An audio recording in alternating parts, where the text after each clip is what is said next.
Popular question you've been asked. Okay. What's the inception of this idea? Where'd you come up with it? I actually knew, because I read it. Good. You came out, well, Will was watching a documentary and then told you about it, and you both created this. Yeah, that was it. He started doing the voice of the anchor saying, I can't believe there's women in the newsroom. And just that idea just made us laugh, so we wrote the script off of that. He's played, well, you know what? He played a friend of mine, or spoofed Steve Kometko. That was the only anchor I've ever seen him spoof before. When did he do that? I never saw that. He used to do that, oh, God, maybe 5-6 years ago. On SNL? Uh-huh. I never saw that. Huh. Yeah, ask him about it. But that was the only anchor I think I was thinking, you know, he's never done. It's a funny voice. I mean, he's funny. Yeah.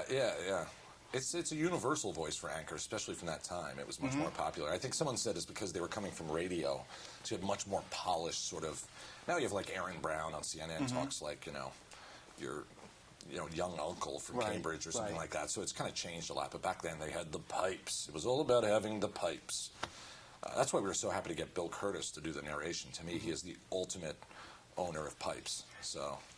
When you were making it, obviously you went back and did some research because the set looked authentic, like a 70s set. Yeah. It reminded me of Mary Tyler Moore in a way, not the movie. Right. Just, it was the same time period. That's what we've seen on TV, behind the scenes part of it. Yeah. There was a little bit of that. I mean, we used the movie Quiz Show a lot as a reference point because it was that glory age of TV and the way it was shot and stuff. We had a production designer, Clayton Hartley, who did Almost Famous, who's like so good, like way overqualified for our silly little movie, and he just did everything about 30% better than they would normally do it. So he nailed the studio. It was like perfect the way he did it. Now to get the comedy out of Anchorman, you had to go back to the past because there's no glass ceiling like there was then for Christina. Exactly, yeah. It's a different game now. And the attitude the men had. I mean, you can't get away with that. They get sued. You go to jail now, yeah, basically. It's a different kind of game now. You know, the game now is more about, like, if you're a woman, you have to look really good. You know, if you're a man, you have to have a certain look, or else you can't be the lead anchor. Whole different thing. But, yeah, there are definitely women everywhere in local news. Although no women in network news for the major networks, you know, which is still surprising. You mean for the newscast, the 6 o'clock or 6:30? Yeah. The network the network 6 o'clock. Yeah, the big three channels. I mean, obviously CNN and all the other channels have it, but they've tried it twice and it didn't work. They're kind of Chung, I know, with Rather. Who's the other one? Barbara Walters and Harry Reasoner. 1976. Oh, that's right. Well, those are the famous stories. Reasoner was pissed off. Yeah. Just like Ron Burgundy. Well, some of those stories we used as research for this, too. Yeah, because he was supposedly rough on her. Yeah, but it's interesting, though. There's still some sexism on that level. For some reason, like, women can talk about the local story about a dog being found in a well, but when it comes to stories about the UN, people still aren't comfortable about hearing women talk about that. Now, why San Diego for a market? Was there something that was quintessential to you when you were doing some... It was a mixture of convenience and choice. I mean, obviously, you want to shoot in L.A., it's a good match. I mean, that's the first dumbest reason. And then the second reason is we wanted a mid-market. The joke of this was always that it's a medium-sized fish in a small pond. Right. So we wanted a market that wasn't so small it didn't matter, but, like, you know, San Diego's solid and decent.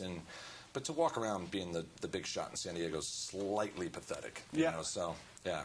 Well, yeah, that's the great humor in the movie. He's very heady. I mean, he thinks he's just the most important person. He's got it all figured out in his mind, and he has absolutely no clue. And that Will's the master of playing characters like that. When so you were saying he did the voice. When he did the voice, did you start writing, or did you collaborate completely throughout the whole thing? We collaborated completely throughout the whole thing. We started sitting down and coming up with, like, just brainstorming ideas for the movie. What do we want to see in this movie? And then we wrote a giant, messy vomit draft. We called it 140-page vomit draft. And then we just kept rewriting, and our producer, Judd Apatow, helped us and gave us notes and stuff, and just rewriting, and we table read and kind of work it. Now, because you've been working together for a while, I mean, you were on SNL at the same time, right? Yeah, we got hired the same day, yeah. Oh, I didn't know that. Same day, wow. So you have a sense about, you kind of have this telepathy, maybe.